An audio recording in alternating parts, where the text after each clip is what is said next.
يمس الكسندر نير عرضيه. الإعصار النرويجي القادم يسير بخطى ثابتة لتدمير كل الأرقام القياسية.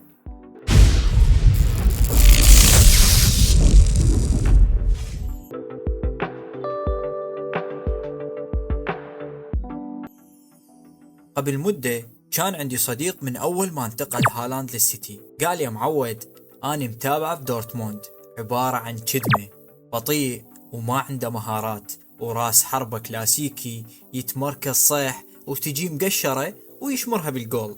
قلت له بصفنا عظيمة ها؟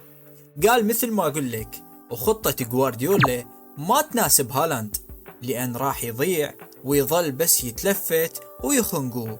يابا هذا الدوري الإنجليزي صعب وقوي، والمدربين بيه فاهمين شلون يكسرون اللاعبين اللي يشبهون هالاند، مو الدوري الألماني. اسكت اسكت اسكت، انا بقول لك اسكت. فقلت له انت صح وهسه راح يفشل. حان الآن جوابك يا صديقي. شوف يا حبيبي، تدري ايش قد كان السيتي يخلق فرص؟ تدري ايش قد معدل الاكس جي مالتهم الموسم الفات؟ تدري ايش قد جابوا اهداف؟ تدري ايش كانوا محتاجين؟ كل الفرق بدت تقتنع بوجود مهاجم صريح قناص كلاسيكي بالامام.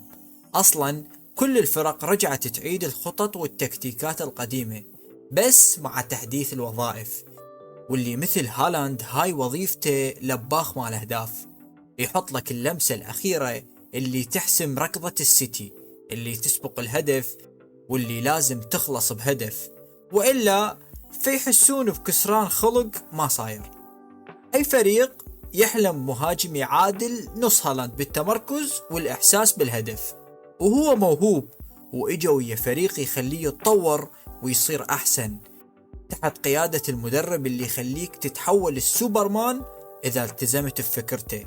فتخيل جوارديولا تنازل عن فكرة الاستغناء عن المهاجم الكلاسيكي فقط لأن محتاج هيك بروفايل مرعب، استغنى عن لاعب وسط رابع حتى ينطيل تنين نرويجي بيوم تألقه الدفاعات قدامه تتفلش رسميا، تجي مقشرات ويذبهم بالشبكة.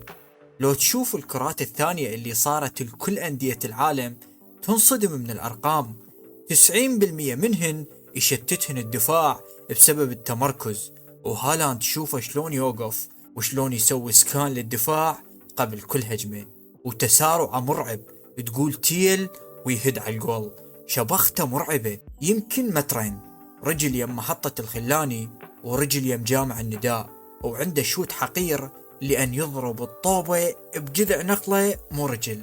هالاند ما يوقفه بس شي واحد يعطل نص السيتي، يعني يكدش غاندوغان ودي بروين ورودري وبرناردو سيلفا وفودن ومحرز، من يخليها يصيرون أجنحة متأخرة. تخيل كل دولة لازم يعطلون يلا يطفى المخلوق. منظومة السيتي وبوجود هالمدفع صايرة خارقة، وهالمدفع ويا منظومة السيتي صاير مخيف. شنو توقعاتكم؟ السيتي هالسنة راح تاخذ دوري الأبطال لو قدام البايرن وتبونها؟ شكرا للمشاهدة، حطونا لايك واشتركوا بالقناة واكتبوا لنا تعليق مثلكم حلو. في امان الله.